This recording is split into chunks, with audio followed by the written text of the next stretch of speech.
یہ بابت ہمارا تفصیلات دے گی واسطہ جوان کو تھا شانواز شانواز اپڈیٹ کیجیے گا کہ یہ شخص کون ہے اور یہ واقعہ کیسے پیش آیا؟ جی، یہ گڈاب ٹاؤن کے گوٹ پلال کا نوجوان رواسی تھا جو گھارو واٹر پارک میں عید پکنک کے حوالے سے واٹر پارک میں دوستوں کے ساتھ انجوائے کرنے گئے تھے. وہاں یہ افسوسناک واقعہ پیش آیا ہے. وہ واٹر پارک میں گہرے پانی میں ڈوب گیا ہے، جس کے قریبی اسپتال گلشن حدید لایا گیا، جہاں اس کے ڈاکٹروں نے فوت ہونے کی تصدیق کر دی ہے.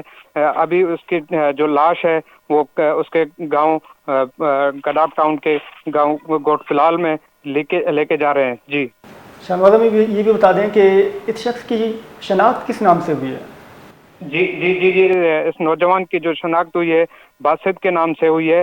یہ نوجوان گڈاب ٹاؤن کے گوٹ بلال کا رواسی تھا. جی بعض بابی نتوار میں محمد داری کنگا شانواز شارعی گوشگت کے گڈاب ٹاؤن دماغ بلاول گوٹ جامن گارو واٹر پارک کا بک تا ہو بیران گتا آئی لاش آپا چکشگ اسپتال اثر کنا گتا.